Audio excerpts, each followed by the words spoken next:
El arte te ampara en momentos en los que crees que no hay un lugar de inserción. Yo creo que mi acercamiento y mi interés por el arte fue como por ese lugar, como no entender o no encajar o pensar qué era lo que yo hacía como artista. Y hoy tenemos a un artista muy joven, prometedor, que es parte del proyecto piloto que tenemos de artistas residentes en Collegium, en Arévalo, y además aborda temas muy candentes y de interés como la identidad y el género, pero desde una nueva perspectiva. Trabaja mucho con el pastel, trabaja con la madera y tiene muchas cosas que contarnos. Bienvenido, Ulises Matsuka. No sé si hay algún consejo que le quieras dar a los artistas que te estén viendo. Que no dejen de investigar, que no dejen de buscar la forma de que las cosas sucedan nunca. Aunque les digan que no al resto, aunque todo parezca imposible y hecho y diseñado para que no ingreses, tenés que seguir insistiendo porque no vas a poder salir de ahí. Siempre te vas a quedar con eso que te dicen y para mí hay que transgredir. Hola, ¿qué tal? Yo soy Lorena Pérez Jácome y esto es Arte en Diálogo, el nuevo espacio impulsado por Arte Informado en donde buscamos navegar el vasto universo del arte contemporáneo y darle voz a todos los componentes, a los artistas, directores, galeristas, coleccionistas, etc. Este es su micrófono, vamos a cuestionarnos juntos, vamos a encontrar algunas respuestas y sobre todo vamos a divertirnos juntos. Si les gusta, por favor suscríbanse, denle like y apóyennos a seguir creciendo en esta comunidad.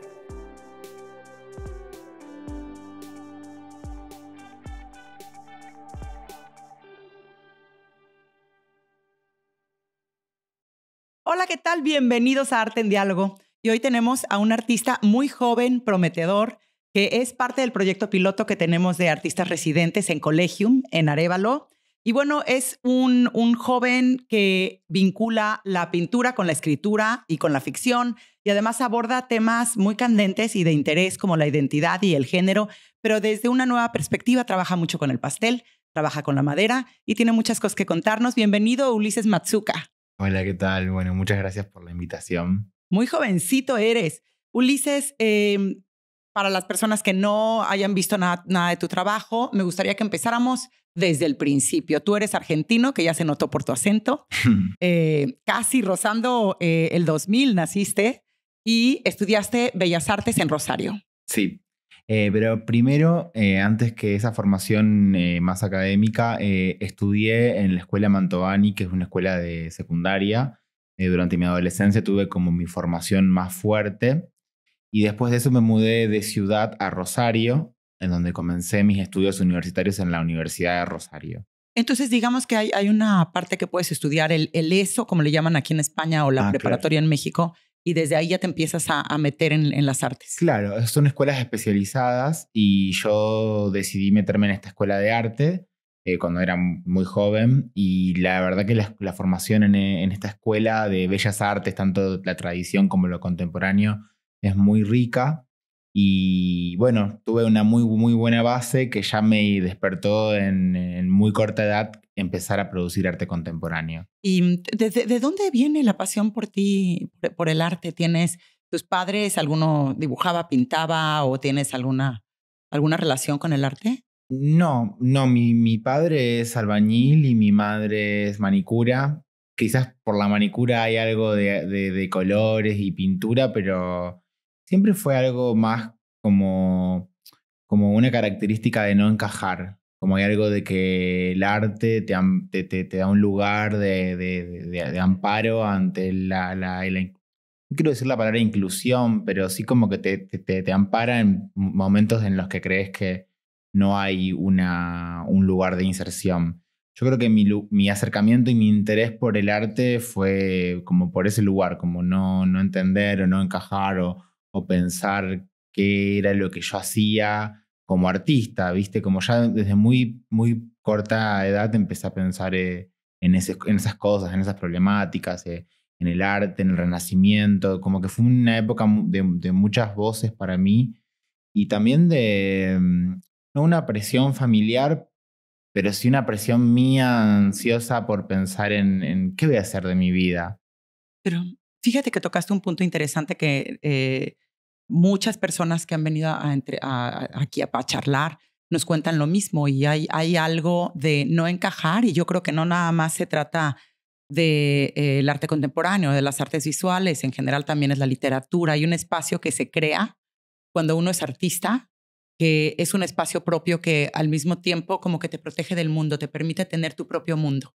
Y es ahí, yo creo que es lo que tú estás expresando, ¿no? Que en esa incompatibilidad con el mundo que está afuera, te creas, empiezas a crearte tu propio mundo. Y también lo hablábamos con artistas que vienen de países difíciles como Cuba, como México, ¿no? Que hay tanta violencia que uno se empieza a hacer su propio mundo. ¿Y tuviste apoyo por parte de tus papás cuando querías dedicarte al arte? Sí, siempre 100%. Mis padres, los dos me dijeron que tenía que ser lo que yo quisiera hacer y que eso era lo más importante. Y un poco en ese momento tenía su apoyo incondicional, pero también toda otra parte de mi familia fue muy como, bueno, pero ¿a qué te vas a dedicar? ¿Vas a ser docente? ¿Te vas a dedicar a la docencia? ¿Vas a ser profesor, profesora? Y yo me sabía que no quería, o sea, sí, me encanta dar clases porque lo he hecho, pero Querías sabía crear. que quería ser artista. Y fue muy loco porque yo tenía 17 años y iba a la escuela secundaria, estaba en mi último año y me juntaba ya con artistas que estaban en el terciario de esta escuela. Y ya ellos me decían, no, Willy, vos tenés que irte de esta ciudad, estudiar en otro lado y despegar y ser artista, porque bueno, imagínense que en esta ciudad, donde yo soy, que es Santa Fe, capital, no existe una carrera de artes visuales en la universidad. Es un terciario y era una cosa como más relegada. Y también mis amigos y mi familia me decían como que la idea era moverme de ciudad, ir a una ciudad un poco más grande. Y ahí yo tenía un pariente en Rosario que me dijo, bueno, te puedes venir a estudiar acá, a mi casa, te quedas en mi casa, estudias en la universidad, que sí hay bellas artes. Y ahí se abrió como una Ay, qué puerta bonito. a conocer otro ambiente. Para empezar era otro ambiente. Y entonces, después de estudiar Bellas Artes, No, es que yo no terminé.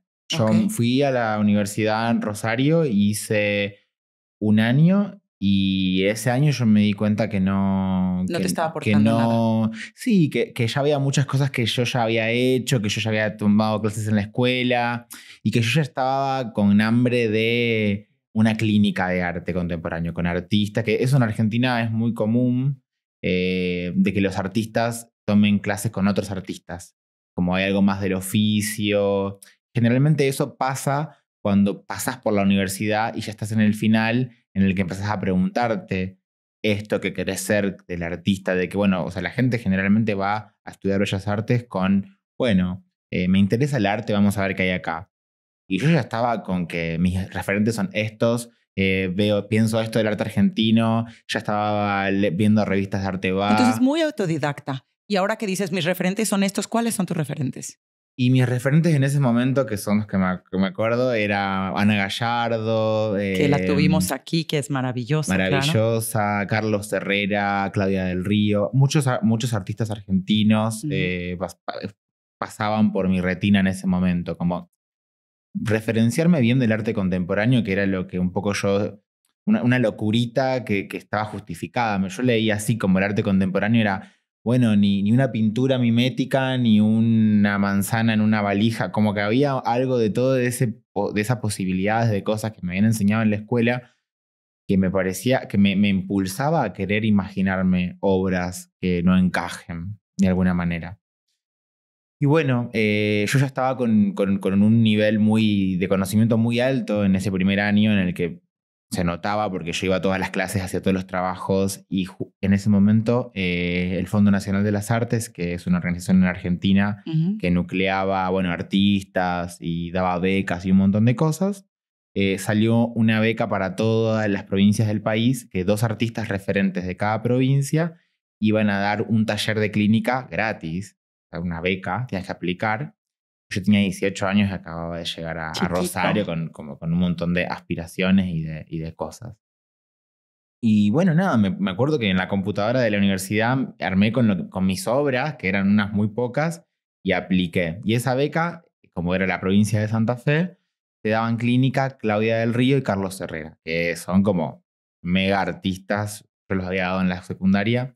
Bueno, me acuerdo que era una beca que solo daban 12 cupos y mandaban, no sé, 250 personas y me escribieron que había quedado. ¡Ay, qué bien! Y ahí empecé realmente una formación paralela a la universidad, que era una formación muy buena de arte contemporáneo en la que todas las semanas teníamos clínicas de obra con artistas jóvenes de la ciudad ¿Qué de Rosario. clínica se refiere a taller? Clínica es como una especie en la que vos vas a hablar de tu trabajo. Vos mostrás, tipo, estoy haciendo esta obra, es un formato de formación en Argentina es muy común. Va tal artista y da una clínica de obra. Entonces vos vas y le mostrás lo que haces. Y te da una devolución y hay un grupo. Muy bien. Y bueno, eso era como algo un intercambio que se producía muy bueno. Y bueno, un poco también esta beca daba, teníamos un momento de clínica con los otros artistas y después teníamos una salida que nos llevaban a ver colecciones dentro de la ciudad de Rosario, las bodegas de los museos, ir a lugares como que en la universidad los estudiábamos y con esta beca íbamos. Que te abrían la puerta, que es indispensable, y lo hablamos mucho, ver.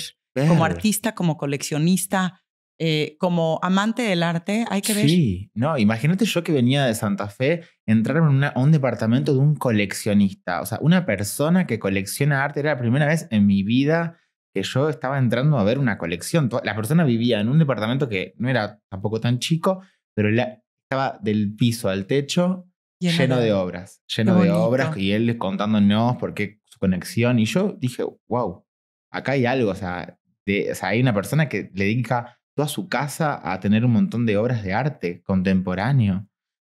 Bueno, ahí ese año que fue en el 2015 se abrieron una puerta muy grande para mí de nada, como ese estímulo. Esa inquietud, se te abrió más esa conversación. Claro, bueno, y ese año fue muy, muy, muy, muy nutritivo porque hacía esta clínica con estos artistas, la universidad, y además también hacía otra clínica, la que sí me había notado en Santa Fe, que era de las primeras, una residencia muy conocida ahí, que es una residencia de artistas, gestionada por artistas, que se llama Curadora. Era como el primer año que abrían y ofrecían a los artistas de la ciudad, entre otras cosas, una clínica también. Entonces hacía 2 clínicas, la universidad. Bueno, nada, muy estimulado. O sea, me gusta mucho porque entraste con ganas de comerte al mundo. Y me llama mucho más la atención todavía que sin tener arte, sin estar creciendo alrededor del arte, tú ya lo tenías adentro. Y entonces te lo querías comer todo. A mí me pasaba algo que yo veía, no sé, veíamos los videos. Yo en la escuela hacías de especialidad, elegías una materia y tomabas de especialidad. Yo hacía cerámica y fotografía. Y el profesor nos ponía videos de Diana Arbus y a mí se me ponía la piel de gallina. Yo me acuerdo que salía ahí y como volvía a mi casa y venían ideas y yo las anotaba y decía, algún día voy a hacer algo con esto. Y yo me daba cuenta que eso no venía a ser podía presentar un trabajo práctico en fotografía de esto, sino que esto era algo más especial y que dedicaba otro tiempo y otra manera de hacer las cosas que me iban a llevar a poder concretar con eso. Y que no son las maneras más ortodoxas. Más ortodoxas o impuestas por los sistemas de creación. Bueno, entonces en esa universidad que yo trabajaba también para poder solventármela, era toda una cuestión de bueno. ¿Pero en dónde trabajabas? ¿En la misma universidad? No, trabajaba de muchas cosas.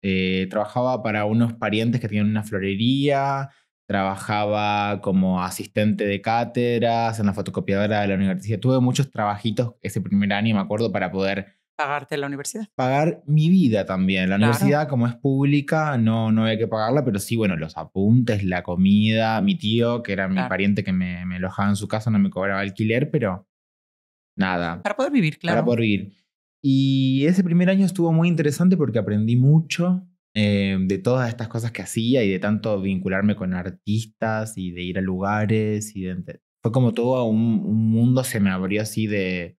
Porque no es lo mismo ver obras y ver colecciones y ver museos en los libros que ir, toparte con artistas, ir después a una fiesta. ¿Y no te daba miedo? Te lo pregunto porque hay muchos artistas que dicen, es que si no conozco a gente, ¿quién me va a ayudar? ¿O cómo voy a agarrar una galería? ¿O qué? ¿No te entraba miedo por decir, este será mi camino y cómo voy a vivir?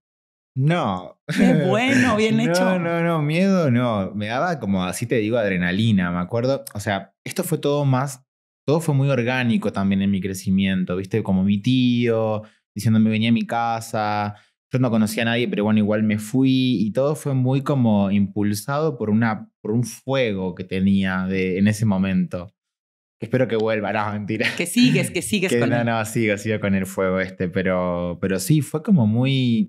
El miedo, más que miedo, inseguridad, por ahí pude haber tenido cuando estaba en Rosario, esto fue el año siguiente, 2016, ya decidí que iba a dejar la universidad porque me costaba mucho dinero y me costaba mucho dinero y tiempo y yo ya estaba como haciendo mi obra, como pensando, filmándome ya en esta clínica. ¿Empezaste a hacer dibujos en pastel? ¿Con qué empezaste? No.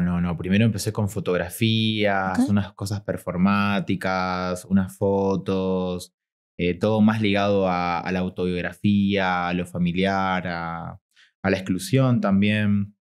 Había muchos temas que me estaban pasando en ese momento en cuanto a mi familia y me parecía como que ese tema en particular a mí me generaba algo muy, muy sentimental, muy emocional y yo quería transmitir esa cosa que me pasaba con mi familia. Sí, por ahí dicen que todo arte es autobiográfico.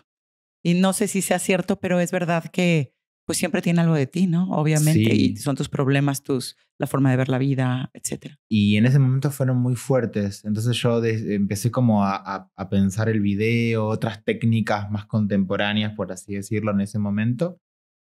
Y empecé a dibujar, que era muy importante. Dibujar para mí era como nada, se había vuelto un resguardo. Este 2016 yo ya me había ido de la casa de mi tío porque, bueno, siempre aparece esta idea de no encajar, ¿viste? Como en un lugar estoy y en un momento, bueno, ya hay problemas porque disidencia sexual, etcétera, maneras de pensar distinto. Uno, cuando es artista, la gente no lo termina entendiendo del todo o prejuzga también qué es el arte, qué es ser artista, el sacrificio. Como que hay muchas cosas de confusión en el estatus normal de la gente. Uh-huh.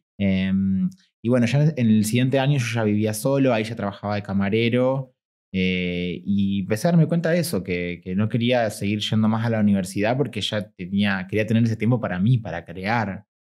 Entonces trabajaba y cuando volvía a mi casa pintaba, dibujaba, empecé a hacer unos dibujos muy chicos con papel y de cuadernos y unía las hojas de los cuadernos y hacía como grandes escenas con un montón eran como mapas emocionales en las que había personajes, cosas de mi vida, objetos, de todo un poco. Y empecé a hacer eso como más, como usar el dibujo como un poder, ¿viste? Como deseo. Hice una serie de esos muy grandes y en ese contexto de todos, de vuelta, amigos, artistas más grandes como diciéndome, vos tenés que irte a Buenos Aires, vos tenés que irte a Buenos Aires, vos tenés que irte a Buenos Aires. Y yo a Buenos Aires no había ido nunca en mi vida. Jamás me había ido a Buenos Aires, más que, bueno, no había ido nunca y todos mis amigos que vaya. Y vino una banda, que es una de mis bandas preferidas, la banda francesa Air. Por primera vez a la Argentina, yo trabajaba y con un amigo decidimos ir en Buenos Aires.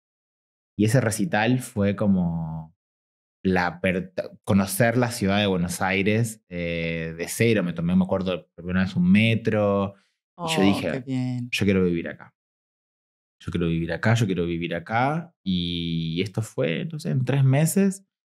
En el bar donde trabajaba les dije, bueno, yo me quiero mudar a Buenos Aires. Era un bar de coctelería muy famoso. A mí me iba muy bien porque yo era camarero y tenía buen trato y sabía los tragos. Entonces le pedí si me podían hacer un pasaje a otro bar. Y me dijeron que sí.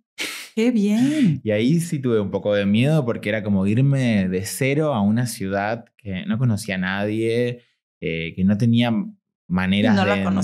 Ciudad, ¿no? Tenía algunos contactos de amigos, pero ahí nomás. Y ahí sí me acuerdo que armé una maleta y me fui a vivir a esta ciudad. Y además chico, ¿tú tendrías que 20 años? Tenía, sí, 20 recién cumplidos. Sí. Pero siempre también como con mucho apoyo y mucho amor. Si bien mi familia no podía ayudarme económicamente, siempre yo levanté el teléfono y le dije, mamá, mirá, decidí que me voy a vivir a Buenos Aires. Y mi mamá me dijo, mirá, hijo, yo te apoyo en lo que vos digas. O sea, si vos crees que es allá será. Qué importante el papel de los padres. Es súper importante, aunque no sea económico y material, que te estén diciendo, anda. vos podés. Eso fue muy, muy importante que me lo diga mi madre, tanto como mi padre también después. Y en ese momento, sí, llegar a Buenos Aires fue más duro. Fue más duro porque Buenos Aires es una ciudad muy grande. Como gran capital, claro. Es la gran capital. También ahí empecé como así, como que caí en medio de la nada. Y en este momento abrían para inscribirse en el Instituto de Itela, un programa de arte muy conocido a nivel país, que todos los artistas jóvenes intentan quedar en ese momento, era como muy, muy prestigioso. Y estos amigos de Rosario me dicen, bueno, tenés que aplicar a esto.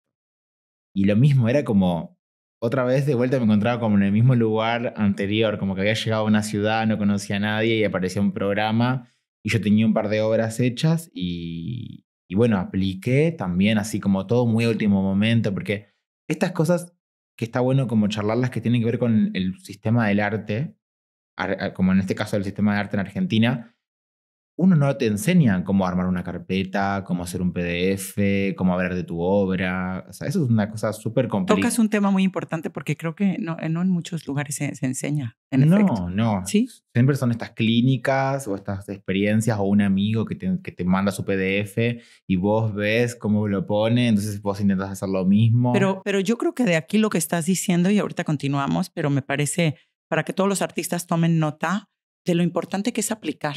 Porque muchas veces me he topado con artistas que no estoy listo, no tengo oportunidad de saber quién, a ver dónde. Aquí el chiste es tocar todas las puertas que tengas. Y creo que de eso sirve. Hay muchas plataformas, incluidas Arte Informado, que dan conocimiento de todas las becas, de todos los programas de residencias, de etcétera, que un artista puede aplicar. Y lo peor que puede tener es el no.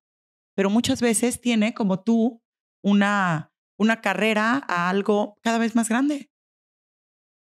Y no necesita ni siquiera, como bien lo estás diciendo, haber terminado la universidad con honores o no. Cada quien hay diferentes caminos y cada quien lleva por otro lado, pero lo importante es ser constante y tener esa decisión de seguir haciendo lo que estás haciendo y lo que más te apasiona y te llama. Pero bueno, continúa. Entonces, aplicaste. Apliqué y bueno, también quedé. Y eso fue como una apertura a puertas de otras cosas, como llegar a un contexto también, ¿viste? Bueno, el sistema del arte en Buenos Aires conoce a la gente que queda en Ditela. En ese momento era una convocatoria que tenía mucha relevancia. Y bueno, ahí fue un poco más no de tener miedo, pero sí como de que aparecen las imposibilidades de conseguir plata para pagar este programa, porque era sin beca. También vivir en la ciudad, que era muy caro. Si bien yo tenía un trabajo, el trabajo en ese momento no me coincidían los horarios para cursar, entonces tuve que renunciar. Una amiga que justo se mudaba también me dijo, bueno, yo te puedo hacer el aguante en mi departamento, pero en algún momento me vas a tener que pagar. Y fue como todo medio meterme, endeudarme y decir que sí y ya, y no pensar mucho también, ¿viste? Y siempre paralelo a tu trabajo de artista, trabajando para poder sostenerte como artista. Sí, obvio. Siempre. Eso sí, desde ese momento era muy, muy, muy crucial. Yo trabajaba, bueno, después me acomodé, ¿viste? Como que conseguí una beca que me solventara todo el pago de este programa y conseguí un trabajo también de noche, pero... ¿De qué? De camarero también, pero era como podía cursar de día y a la noche trabajaba y bueno, nada, ese año fue sacrificado, pero valió mucho la pena porque conocí mucha gente en ese programa, profesores, artistas, colegas, y a fines de ese año un colega artista me selecciona para empezar un proyecto muy grande en La Boca, en Buenos Aires, en el barrio de La Boca, que es Munar, que es un proyecto que viene a ser una gran nave, como sería con una gran nave, que antes era una cantina, y unas personas que son los dueños de este lugar dijeron, bueno, vamos a hacer un espacio de arte, que queremos que vivan artistas y que también tengan su taller. Como una especie de mecenazgo ahí, todo muy en el barrio de La Boca, o sea, era toda una cosa muy loca, como... No existen ese tipo de programas de residencias con taller en Buenos Aires. Era la primera vez que pasaba y bueno, medio inaugurábamos este proyecto. Y bueno, fue una cosa llevando a la otra. Ahí me invitaron a participar de este proyecto y ese proyecto duró 2 años en los que nos daban casa y Uy, qué además bien. taller. Bueno, y además, obviamente, dentro de los talleres estaban, perdón, estaban los talleres y abajo había 2 salas de exposición muy grandes que funcionaban de pop-up para galerías.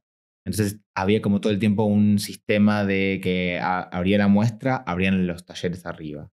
Entonces había como, la gente subía, veía qué estabas haciendo y bueno, y empezabas a conocer y a conocer un montón, un montón, un Y montón de además es personas. también estar al lado de otros creadores. Yo creo que eso también ayuda a abrirte la mente, a entender otras formas de hacer arte y de plasmar realidades. Eso fue fundamental, el intercambio con otros artistas, porque también en esta residencia había artistas más grandes que tenían más trayectoria, artistas más jóvenes, pares, en mi caso. Y la verdad que también eso, que te acerquen a otras técnicas porque están ahí con el material y te dan un poquito y vos probás. Y esa cosa fue muy importante también para mí. Esos 2 años de residencia en Munar fueron súper, súper importantes ¿Y para, después? después de esos 2 años, o sea, digamos que Munar fue una plataforma que me ayudó a mí a establecerme como... Y a encontrar tu estilo. Sí, bueno, estos talleres que me daban, y esto fue muy importante, eran bastante grandes y yo tenía ya espacio para explorar cosas de otros tamaños. En paralelo, una tía abuela me regala de su suegra todos materiales que tenían guardados De muebles. ella. No, todos materiales de pintura tradicional, bueno, tizas pasteles, óleo pasteles, óleos, entre muchas otras cosas.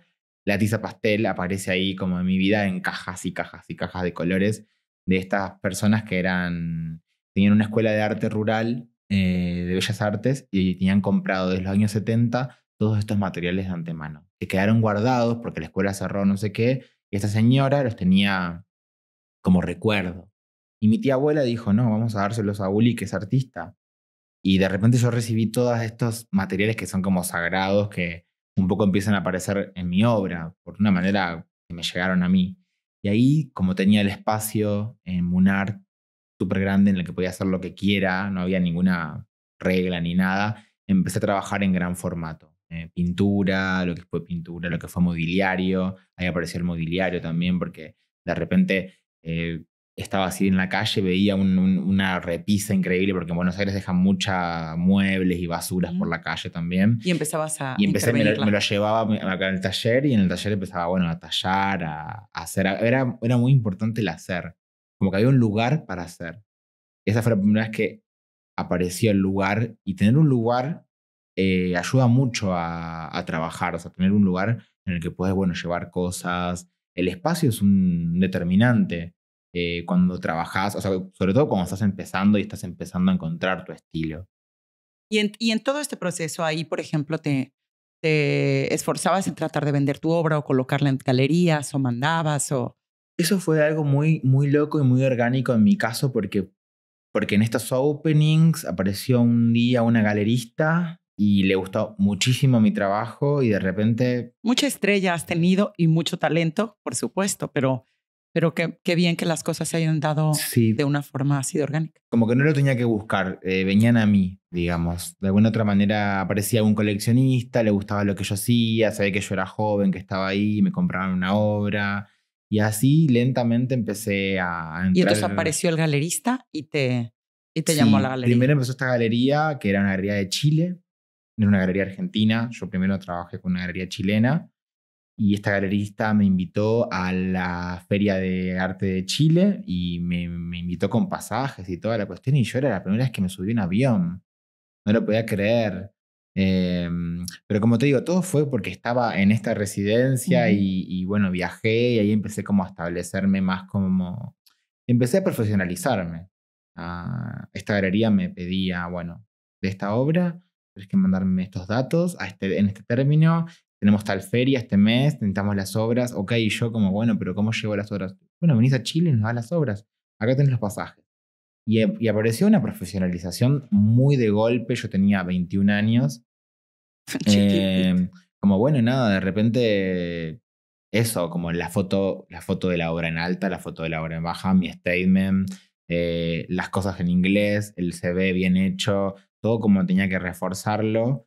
Y ahí un poco empezó, bueno, esta rueda a girar, que es la rueda del arte, bueno, no solamente de vender, sino de participar de exposiciones, de participar de proyectos, de ir a las cosas de los colegas. Empecé como a meterme mucho más y a profesionalizarme de otras maneras, a tomar más talleres, por ejemplo, todo muy, son cosas independientes, ¿no? Pero siempre formándome por fuera de los espacios más convencionales, pero siempre tomando un tallercito de esto, de lo otro. Había una galerista muy importante que le debo muchas cosas que aprendí sobre la gestión, que es Mindy. Ella me daba un taller que se llamaba Caja de Herramientas y te enseñaba, bueno, así se cataloga una obra, así se arma un CV, o sea, te daba muchos modelos, te los pasaba. Es que hay una parte práctica que a veces no en todas las escuelas de arte o universidades se enseña, que es justamente eso, es cómo presentar tu obra, porque no solamente se trata de hacer una buena obra, sino cómo venderte y cómo entrar al mercado del mundo del arte, que al final se tiene que entrar si es que pues tu carrera de artista va a ir por ahí. Entonces hay que aprender ciertas cosas de negocio, de presentarte, de cómo salir al mundo ya que tienes tu obra y qué hacer con ella. Entonces me parece muy interesante que lo toques. Sí, sí, eso fue súper fundamental, esa gestión, y también yo, bueno, empezar a aprender y a entender esta galerista, cómo se manejaba, de repente tratos con ella. Yo en un momento ya no era más el artista chiquito que no podía viajar, ya tenía un valor de mercado, ya habíamos metido obras en bastantes colecciones, y todo ese negociado aparece, quieras o no, porque si no, bueno, o sea, uno ¿Y qué cuando... sentiste la primera vez que llegó a una galería o cuándo es, en todos estos momentos que me estás diciendo, cuándo es donde sentiste ese palmada en la espalda de sí voy por buen camino? Mira, alguien que te reconozca, alguien que te compre la primera obra que hayas vendido. ¿No fue un momento muy importante en tu carrera? Sí, fue un momento bastante de quiebre, porque fue antes de la galerista, fue que un coleccionista muy, muy importante de Buenos Aires, que su colección es muy importante en el ambiente artístico, me compró mis primeras 2 obras y junto con esto también me compraron mis primeras obras. Y también, perdóname, pero como nota, ¿qué precio le pones a una obra cuando nunca has vendido? ¿Cuál es tu referencia? Eso fue muy, bueno, mis referencias siempre fueron los colegas, mis amigos, mis artistas más grandes que ya vendían, que siempre fui a ellos a preguntarle cuánto vale esto, cómo ponemos el precio de esto. En ese momento eran unas obras muy, muy grandes las que vendí. Entonces hubo un precio que nos pusimos de acuerdo con el comprador, como él también sabía, el comprador, que eran las primeras obras que estaba yo vendiendo. Le pasó un precio y le dije qué te parecía y me dijo que sí, y bueno, lo vendimos, pero fue un momento de quiebre porque yo ya no tenía más plata, me acuerdo, mis reservas llegaron al cero y yo también había decidido no buscar más trabajos que no sean de arte, porque yo ya estaba en la residencia, viviendo y teniendo taller ahí.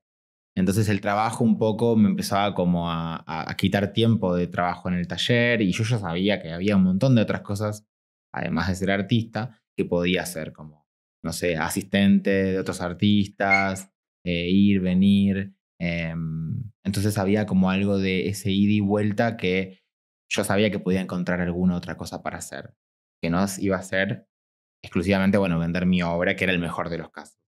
Pero bueno, apareció el mejor de los casos, que fue vender mi trabajo, y ahí empecé a entrar en colecciones de Buenos Aires, después era galerista.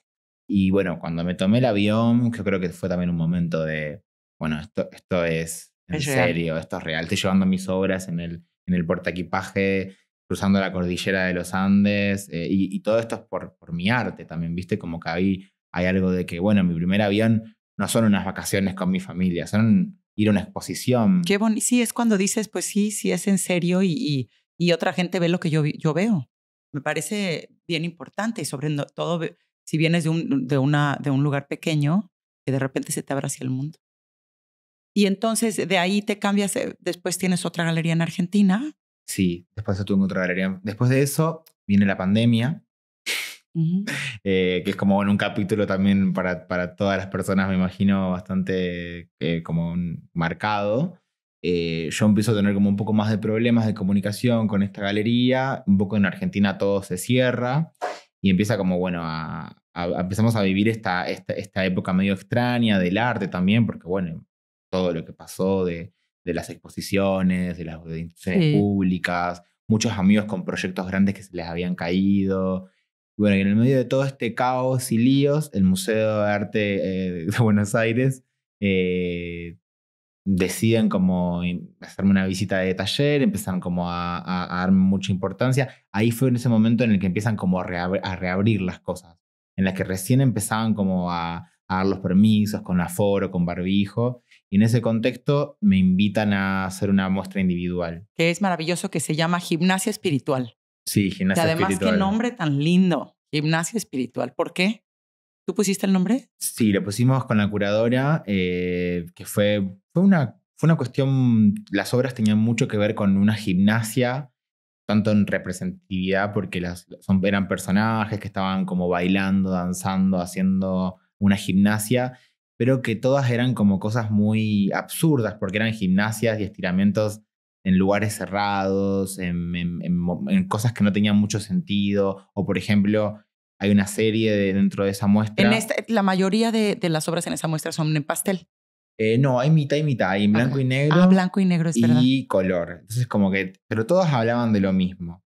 Y en estos deportes que aparecían en los blancos y negros había algo de los objetos personales, de lo afectivo, que también aparecían como en una especie de lógica de juego. Hay una obra, me acuerdo que era de tenis, llamada La lógica del tenis, y había algo como de la sexualidad, de que los personajes a medida que iban jugando al tenis iban descubriendo que les gustaban, entonces había como algo medio performático de estos dibujos. Por eso hablamos de que tú narras historias, porque sí son muy, muy narrativas tus obras. Sí, tenían eso muy narrativo. Y bueno, eso indiscutiblemente es un momento, un parteaguas en tu carrera, ya que vayas a un museo así de importante y que tengas pues muchos ojos que te descubran ahí por primera vez. Sí, eso fue muy... Y aparte también en un momento muy, muy extraño en el que la cultura no sabíamos para dónde íbamos, no se sabía, todavía no estaba del todo resuelto el tema COVID, todavía no habían salido las vacunas, pero bueno, esta inauguración, en esta inauguración de la exposición apareció un galerista que me ofreció, la primera vez que un galerista me ofrecía argentino trabajar con él, y empecé a trabajar con él. Y ahí, bueno, también fue otro proceso de más profesionalización, porque, bueno, también era responder a una galería, pero ahora con mis códigos argentinos, que era diferente también, porque, bueno, el arte argentino tiene sus propias particularidades, aunque tiene una fama o, se le puede decir, cierta visión del mundo o del mundo para los argentinos. Tiene sus propias situaciones el galerismo en sí. Y estuvo muy, muy interesante trabajar con este galerista. Y ahí vamos a decir que justamente en ese momento, por lo menos de lo que yo tengo entendido, es cuando Juan y Patricia Vergés, que son amigos nuestros, coleccionistas, ven por primera vez tu trabajo y les llama mucho la atención, y después repiten la experiencia cuando vienes a la Feria de Arco, que no sé en qué año habrá sido. El año pasado. ¿Ves? El año pasado que vienes a la Feria de Arco con tu Galería Argentina y ellos se enamoran de tu obra, y entonces nos dicen por qué no colaboramos, porque como lo planteamos en un principio, el proyecto que tenemos nosotros en Arévalo de residencias artísticas todavía está en una fase piloto, es decir, no podemos hacerlo, no está todavía institucionalizado como nos gustaría hasta que no tengamos todo lo que para ello se requiere, pero estamos haciendo algunas residencias como la tuya a través de o instituciones o amigos, otros coleccionistas, en donde unimos fuerzas y hacemos un llamado a artistas que para nosotros pues, son artistas jóvenes que tienen muchísimo por dar, por prometer, que todavía se pueden moldear. Y entonces hago la pausa, tú todavía te regresas y apenas llegas un año después, pero te invitamos, tú presentas un proyecto para Arévalo de trabajar la historia, bueno, más bien cuéntate, de San Ignacio de Loyola, ya lo contarás. A ver. Bueno, no, sí, Pat y Juan me invitan el año pasado después de... También tengo un solo project de narco, en la parte de arte latinoamericano. Ellos, nada, nos conocemos ahí porque no los conocía antes de esto. Y ellos, me encanta mi trabajo y en base a esto me invitan a este proyecto que fue una locura en el momento que recibí la invitación. Yo estaba, me acuerdo, aproveché que como era la primera vez que venía a Europa, me conocí algunas ciudades. Oye, todo lo que, o sea, la primera vez mucho a través del arte, qué felicidad. Sí, sí, la verdad que muy, muy contento y muy orgulloso también de que a través del arte sea que llegó a estos lugares.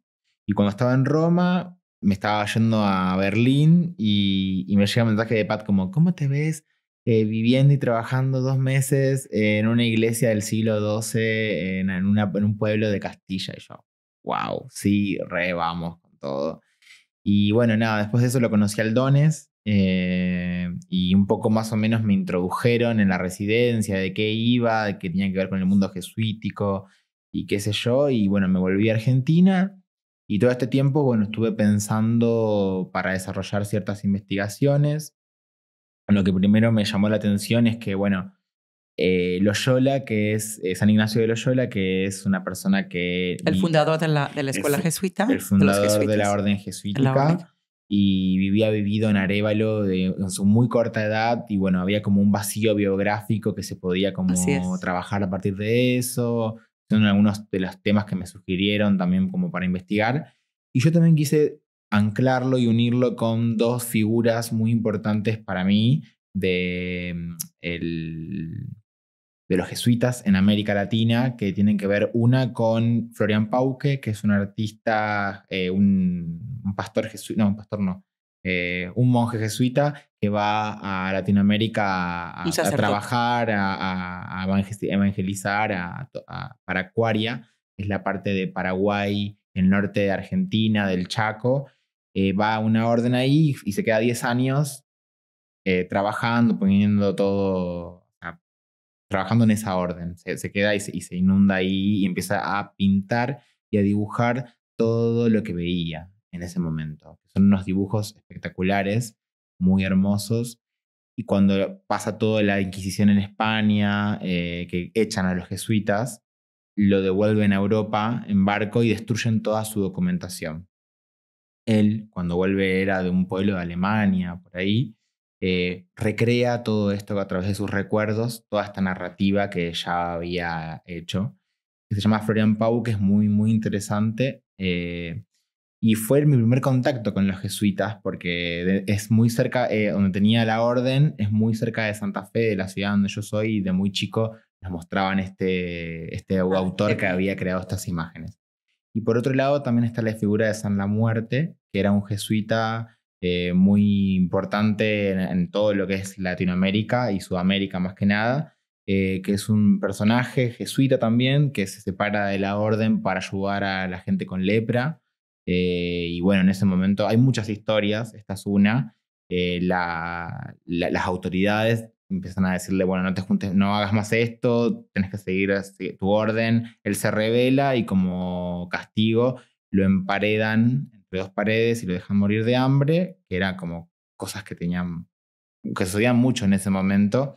Y bueno, muchos años después descubren su cadáver como un esqueleto con túnica y bastón y se transforma en San La Muerte, que es una cultura que es venerada en Chaco, en Chaco, Paraguay, sur de Brasil. San La Muerte, San La Muerte. Entonces toda esta devoción que empieza y todas estas imágenes latinoamericanas me llamaron la atención y son mi primera conexión con el mundo jesuita. Entonces me parecía interesante como poder mezclar, traer de allá, mezclar con acá, imaginarios. Que bueno, nada, llegué a Arévalo y me encontré con otra cosa, como no sabía cómo era Arévalo, si bien había visto fotos, hay algo de lo que pasa en la residencia cuando estás, que esta es mi primera residencia, la que vengo a hacer a otro país y a trabajar, que bueno, nada, es más fuerte que vos. Claro, porque además la idea es que te involucres con el pueblo y el pueblo contigo y que haya ese intercambio de experiencias, que yo sé que todo el pueblo ya te conoce, que es precioso. Y bueno, como ya no tenemos tanto tiempo, me gustaría hablar de lo que estás haciendo ahora, que son muebles antiguos o muebles encontrados, tú los estás interviniendo con... Es un exacto con gubias, que son los elementos que se usa para la xilografía, para el grabado, es lo con lo que se talla la madera para después llenarla de tinta y pasarla por una hoja. Bueno, esto es como un poco tomado desde el grabado, pero estuve trabajando porque, bueno, llegué e inevitablemente aparecieron estos muebles y ahí descubrí que en Arévalo en el pasado se trabajaban y se comercializaban muchos muebles, casas de antigüedades, que medio que de la zona la gente iba ahí a cambiar el mueble. Así es. Y después, bueno, con el advenimiento de IKEA y los nuevos mercados, esas fueron desapareciendo y ahora están como lugares abandonados, pero que son muy grandes y tienen mucha visibilidad, mismo en Arévalo, como fábricas de muebles, sí, aparecen. Entonces empecé a buscar en el rastro, en los mercados secundarios, estos muebles que la gente se quiere un poco deshacer, que la gente quiere como, bueno, reubicar porque no tiene más espacio, porque no sé qué.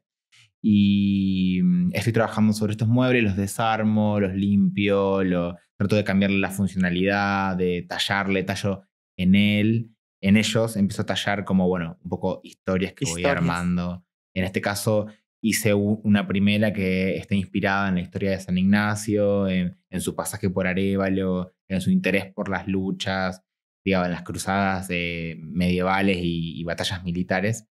Y bueno, estoy como viendo ahí, retrabajando y investigando sobre figuras. Como me gusta mucho escuchar las historias de las personas, qué piensan y qué dicen sobre estos personajes que vivieron en estas tierras donde viven ahora. Y también estás haciendo pasteles. Y también estoy haciendo pasteles porque para mí pintar es una manera de entender los espacios y de habitar los espacios. Y bueno, ahí en la iglesia de San Martín los colores, las formas, todo me llama a hacer nuevas obras. ¿Qué te ha dejado esta experiencia en tu obra y en tu carrera?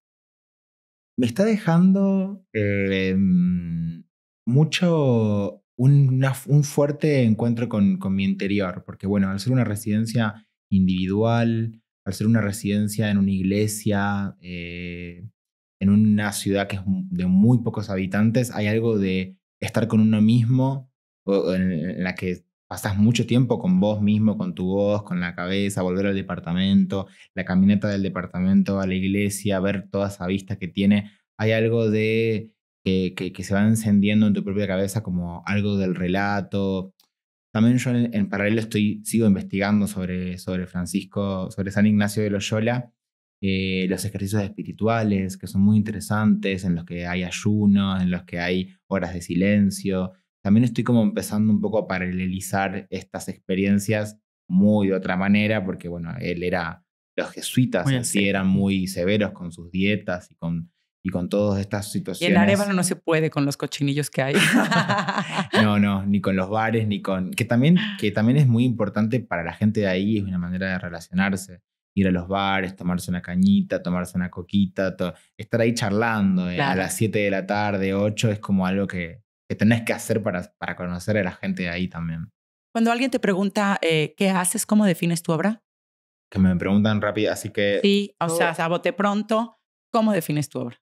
Mi obra es un gran dibujo que va ramificándose en otras técnicas, pero siempre esqueléticamente es el dibujo. Después sí, aparecen las tizas y eso se transforma en pintura, o los muebles y eso es más escultura, pero siempre la raíz de todo es el dibujo para mí. Yo digo que me gusta mucho sentirme dibujante. Y además tú no haces sketches, ¿cómo se llama? No haces bocetos. Bocetos, tú lo haces directamente, por lo menos en los muebles, ¿no? Sí, no, sí. Todo el imaginario más duro, más fuerte, como los detalles y todo, aparece en el momento. En algunas cosas sí tiro algunas líneas, pero más que nada guía. Lo rico del tallado, de las imágenes, aparecen en el momento. Increíble. ¿Qué viene? ¿Cómo te ves tú en 10 años? Qué buena pregunta. Yo creo que mientras pueda seguir haciendo lo que me gusta, que es dibujar, me veo en cualquier lado dibujando.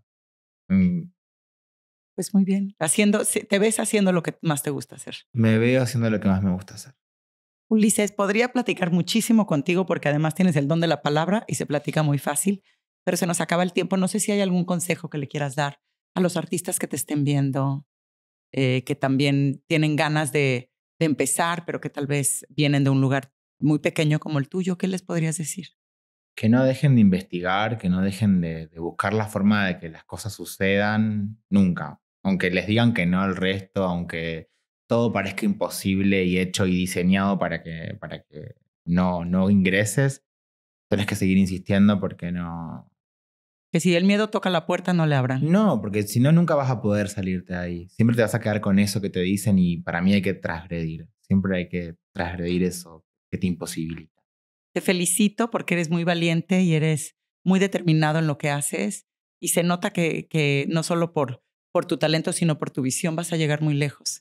Así que estamos muy contentos de tenerte en Arévalo y en España y te vamos a seguir muy de cerca. Muchas gracias por la No invitación. sé si hay algo que no te haya preguntado que quisieras decir antes de que terminemos la entrevista. No, solo que estoy muy, muy agradecido por la invitación, tanto de Pat y Juan como Javier y tuya, y que estoy muy contento con la residencia y con Collegium, y que nada, las personas que trabajan ahí son Sí, lo son. súper buenas personas y también ayudan mucho a que todo fluya. Y bueno, nada, eso. Muchas gracias. Pues gracias a ti.